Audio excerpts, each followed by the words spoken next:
Hello everyone, once again welcome back to our YouTube channel nursing notes. और आज की class के अंदर हम डिस्कस करेंगे मलेरिया के बारे में। यह टॉपिक है कम्युनिटी हेल्थ नर्सिंग से रिगार्डिंग। मलेरिया क्या है? एक कम्युनिकेबल डिजीज है, इसके बारे में हम डिस्कस करेंगे। यह topic GNM nursing and BSc nursing दोनों स्टूडेंट्स के लिए है। तो सबसे पहले इसका जनरल इंट्रोडक्शन देखेंगे। फर्स्ट वन, इसका introduction. It is a mosquito borne disease caused by malaria parasite Plasmodium. Malaria क्या है? एक मस्कीटो बॉर्न डिजीज है जो किसकी वजह से फैलता है? मलेरिया पैरासाइट प्लाज्मोडियम की वजह से। Next, it is transmitted to man by the infected female Anopheles mosquitoes. यानी कि ये किससे फैलेगा? इन्फेक्टेड फीमेल एनोफिलिस मस्कीटो से। तो ये था इसका जनरल इंट्रोडक्शन। नेक्स्ट अब बात करेंगे कोजेस के बारे में। There are 4 species of malaria parasite which cause disease. Malaria parasite के 4 स्पेसीज होते हैं जो कि इस डिजीज को क्या है? क्रिएट करते हैं। फर्स्ट वन है Plasmodium vivax. It is a recurrent type of parasite. ये क्या एक रिकरेंट टाइप है पैरासाइट का, क्योंकि इसके अंदर एक बार यदि पर्सन को मलेरिया हो गया तो सेकेंड टाइम होने के भी चांसेस होते हैं। Next, most cases reported in India by this species. यानी कि इंडिया के अंदर मोस्टली जो केसेस हुए थे वो क्या है? प्लाज्मोडियम वाइवेक्स के हुए थे रिपोर्टेड। नेक्स्ट अदर जो कोज है वो है Plasmodium falciparum. This is a severe type species and causes cerebral malaria. ये एक सीवियर टाइप क्या स्पेसीज है। सबसे घातक जो कहते हैं वो होता है फैल्सीफेरम। इसके अंदर जो पर्सन है वो फेल हो जाता है, यानी कि फैल्सीफेरम यानी कि फेल। इसके अंदर डेथ होने के भी चांसेस होते हैं क्योंकि इसके अंदर सेरिब्रल मलेरिया हो सकता है या फिर होता है। तो ये अभी तक 2 कोजेस थे इसके। Next third one, Plasmodium ovale. This cause of species is similar to Plasmodium vivax but is a milder and can be cured. ये क्या है? सिमिलर किसके? प्लाज्मोडियम वाइवेक्स के, लेकिन ये इजीली क्या है? क्योर्ड हो सकता है, ठीक हो सकता है। Next Plasmodium malariae. It has 72 hours cycle. यानी कि मलेरिया का जो साइकिल होता है इसके अंदर होता है 72 हॉवर्स का। It is not reported in India.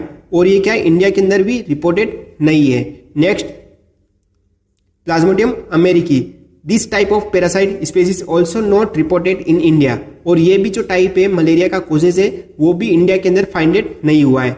तो इसके अंदर प्लाज्मोडियम मलेरी एंड प्लाज्मोडियम अमेरिकी दोनों क्या है? इंडिया के अंदर रिपोर्टेड नहीं हुए। तो ये थे इसके कोजेस के। नेक्स्ट अब बात करेंगे इंक्यूबेशन पीरियड की। इंक्यूबेशन पीरियड क्या होता है? जब मलेरिया का जो मच्छर है वो पर्सन को किसी को काटेगा, वहां से लेके जो सिम्टम शो होंगे उसको कहते हैं इंक्यूबेशन पीरियड। फर्स्ट वन है प्लाज्मोडियम वाइवेक्स। इसके अंदर 8 से 15 दिन तक इसके क्या है? सिम्टम शो होने के चांसेस होते हैं। नेक्स्ट प्लाज्मोडियम फैल्सीफेरम 9 से 14 दिन तक। And next last one Plasmodium oval 18 से 20 दिन तक। तो इसका इंक्यूबेशन पीरियड होता है। नेक्स्ट बाकी के जो है प्लाज्मोडियम मलेरी एंड प्लाज्मोडियम अमेरिकी, इन दोनों के क्या है? सिम्टम या फिर कह सकते हैं इंक्यूबेशन पीरियड अभी तक अननाउन है क्योंकि ये इंडिया के अंदर अभी तक रिपोर्टेड नहीं हुए हैं। तो ये था इसका इंक्यूबेशन पीरियड। नेक्स्ट अब बात करेंगे मोड ऑफ ट्रांसमिशन की। तो malaria is transmitted by the bite of infected female anopheles mosquito. जो मलेरिया जो ट्रांसमिट होगा वो किसकी वजह से होगा? फीमेल एनोफिलिस मस्कीटो की वजह से।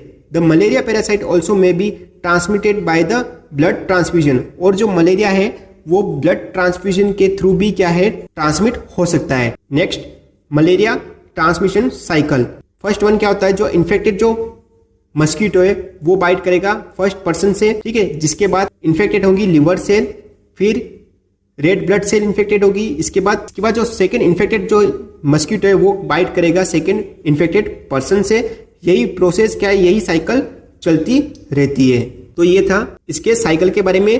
बेसिकली नर्सिंग के अंदर ये इसकी साइकिल नहीं पूछी जाती, लेकिन इसके मोड ऑफ ट्रांसमिशन एंड इसके जो कोजेस है और इंक्यूबेशन पीरियड के बारे में पूछते हैं। और मलेरिया के ऊपर ऑलरेडी नर्सिंग केयर प्लान की वीडियो बना रखी, जिसकी लिंक आपको डिस्क्रिप्शन में मिल जाएगी, वहां से जाके आप देख सकते हैं। नेक्स्ट अब बात करेंगे commonly drug used in malaria. जो ड्रग कॉमनली यूज होती है उनके बारे में। फर्स्ट वन है chloroquine, second one quinine, third one last one artesunate. ये 3 ड्रग हम क्या है? कॉमनली यूज करते हैं मलेरिया के पेशेंट के अंदर। तो ये था मलेरिया के बारे में। मलेरिया एक कम्युनिकेबल डिजीज होती है जो मलेरिया पैरासाइट प्लाज्मोडियम की वजह से फैलता है। तो उम्मीद करता हूं आपको समझ में आया होगा मलेरिया क्या होता है, इसके इंक्यूबेशन पीरियड क्या होता है, इसका इंट्रोडक्शन एंड इसके मोड ऑफ ट्रांसमिशन के बारे में। यदि आपको ये वीडियो पसंद आई हो, वीडियो को लाइक करें, वीडियो को शेयर करें। यदि आप हमारे YouTube चैनल पर नए हो तो चैनल को सब्सक्राइब जरूर करें। Thank you.